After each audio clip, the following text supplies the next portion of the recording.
Jesse Allen here. Always pleased to have join us and talk weather. Eric Snodgrass with Nutrient. Eric, thanks for joining us today. How are you?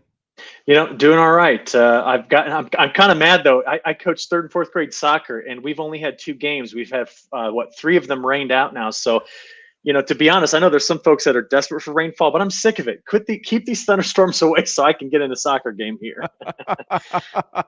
Well, let's talk those thunderstorms. That's a good spot to start, I think, Eric. I mean, it's not good for the soccer games, but it is good for folks needing a late shot of rain. And, we look across the Corn Belt, and it's been that story all year long, the haves and the have-nots, right? Of the Eastern Belt very wet, the Western Belt dry, and now it almost feels like that pattern has slightly shifted here at kind of like the very last possible moment, at least, to maybe help the soybean crop and maybe a little fill on corn. But we're seeing a lot of storm activity across the Western Belt and the Northern Plains right now.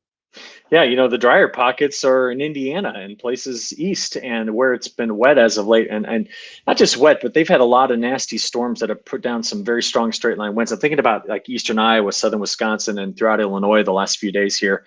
But to finally dial up some rain for parts of Minnesota and the Dakotas coming out of Montana and even Nebraska. I mean, these are areas that we saw throughout June and July that couldn't buy a drop of rain. And so it's one of those things where you wish we would have seen this earlier in the season to really push the yields in that area.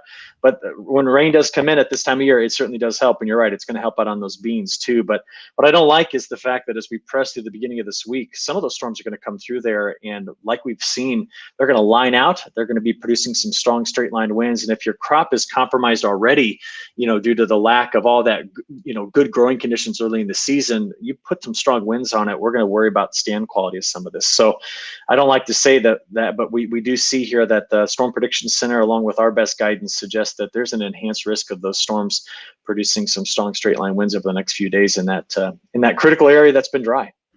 Well, and talk about some of those storms we've seen so far. I've seen some pictures on Twitter and heard some rumblings of a little bit of crop damage in those areas you mentioned: eastern Iowa, northeast Iowa, southwest Wisconsin, even a little bit into Illinois. What have you heard as far as any damage from storms so far?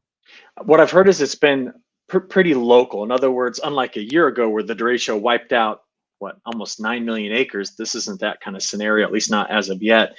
And what we've seen here has been a lot of just local damage. You got a few acres that get knocked down, and the question is, are we too late in the season to see them turn back up and be okay, or can we harvest as it lays? Our harvest equipment is pretty amazing. It can grab that stuff as it lays down and finishes off close to the ground.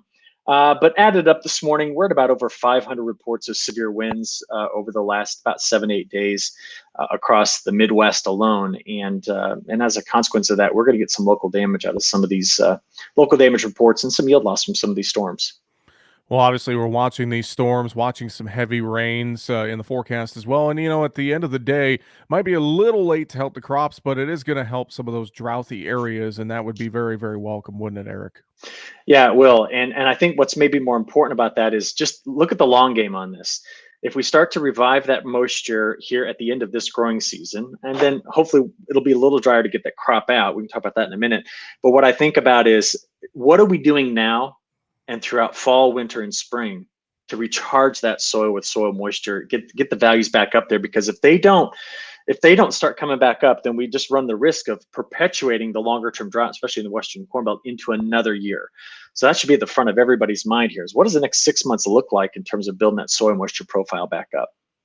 Well, you mentioned harvest. Let's talk about that. And I know, we're maybe looking at some possible challenges coming up already with some of the early harvest in parts of the South. And, we could probably tie that in with some of the different tropical systems that are out there and whatnot. But just for starters, what are you hearing as far as some early harvest, or as we near harvest in some areas, about any issues or any good conditions out there?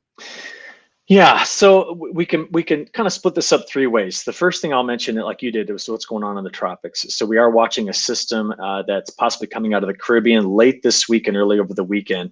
It might go right between Cuba and the Yucatan Peninsula, which means it's going to get into the Gulf, head straight toward Louisiana. Now, Louisiana got hit 5 times last year. So now we're bringing in another system. And I imagine a lot of them have front of mind the damage from Hurricane Laura a year ago. this thing could be quite strong. We don't yet know how strong it's going to be. The system has yet to form. We're using all this model guidance to kind of give us a clue.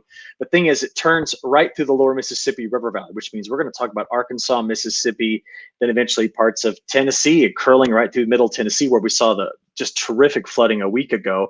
Now that's going to turn that way, head over to the Appalachian Mountains. So what that means is that area trying to get a crop out, it's going to just get hammered with heavy rainfall here in the near term. So that's the first part of it. The second part of this, as we look through September, I don't know what's going to shut down the recycling of moisture in the open Gulf, which means I think September is going to be a stormy month. Plus, we have that wild card of more tropical systems. But if there's a silver lining, this would be the third thing. Longer term forecast for October, there's better evidence of bringing in some drier weather, and that's mainly due to the fact that the ocean temperatures are cooling a bit in the Pacific. We call that La Nina. So we're going to watch that carefully. What I am concerned about, and I don't think it's necessarily going to be a problem of the crop being not have fully matured in the northern part of the United States because they got blasted with heat this year. There are some early grumblings among us meteorologists as we're watching these patterns evolve that, we talk about this every year, right? But I'm not going to rule out the issues of possibly having some early frost concerns pretty far to the north at this point. But I'm going to remind everybody of something here, okay?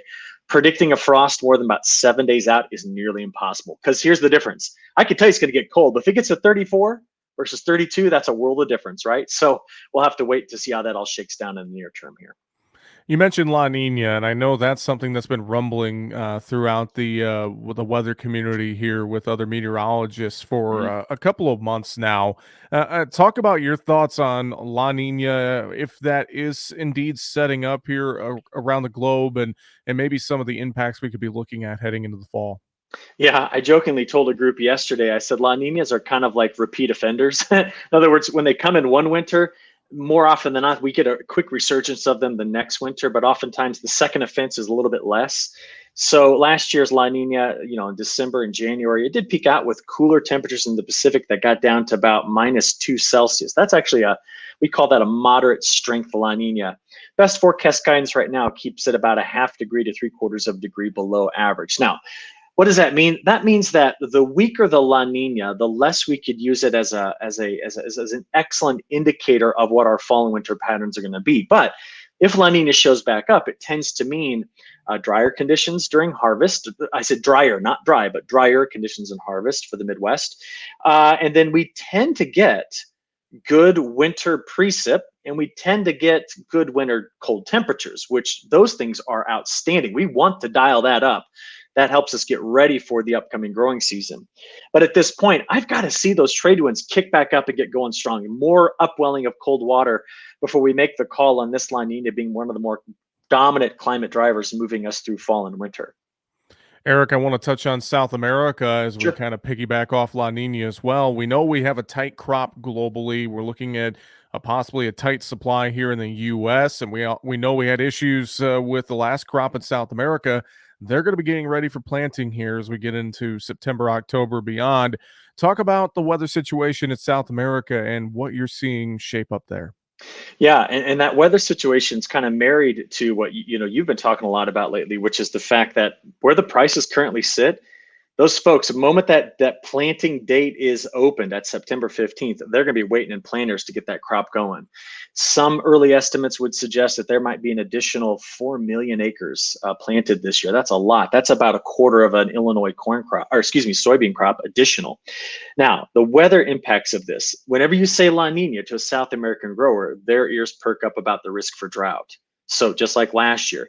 And last year we saw a delay in the onset of the monsoons, which really drove our markets through much of fall.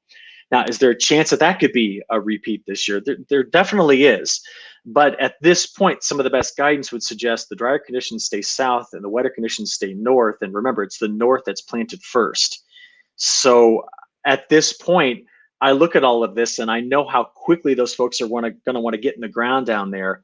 What is going to happen is about 3 weeks from now, we're just going to have to watch it week by week to see if anything pushes the delay of that crop getting started, because it pushes not only the first crop of beans, but it pushes that second crop of corn. And our markets tend to cover what the differences are there in terms of timing. So if you pin me down and said, Eric, what are you thinking right now?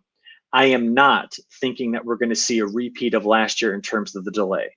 That doesn't mean we won't have issues of drought conditions across both Argentina and Brazil later. But at this point, I'm not predicting the same level of delay we had a year ago. Now I know that's a bit of bearish weather news, and boy, can I be wrong? I can always be wrong, of course. But I look at it and going, I'm not seeing the same setup. I'm just not seeing the same sequence of events to push things back. And we'll just watch it carefully. And you and I'll keep talking about it as we progress here through September and into October. When if they don't get those beans all the way in, really by the 1st of November, then we're really seeing major delays. Well, Eric, great insight as always. Any other final thoughts you have for us on the weather picture or anything you want to reiterate here today? Yeah, I would just tell folks, listen, this tropical system that's coming up toward Louisiana, I have a feeling it's going to be keeping me up late at night. I'll be watching this thing, and it's just because we get worried about the size and strength of some of these systems, and if they come up the gut of the Mississippi River, not only are they disruptive to agriculture, but they're very disruptive to life and property, and it's something I don't want to see. And I'm just a reminder of what they do. I mean, we saw, like I said, right around your backyard here in Middle Tennessee, we know what the atmosphere is capable of delivering in terms of rainfall. Flooding is just it's devastating what it's capable of doing. So I'm going to watch that carefully. Well, Eric, we appreciate the time as always. Thanks for joining us today, and I know we'll talk again soon. Yeah, sounds good. Eric Snodgrass with Nutrien joining us here today on Market Talk.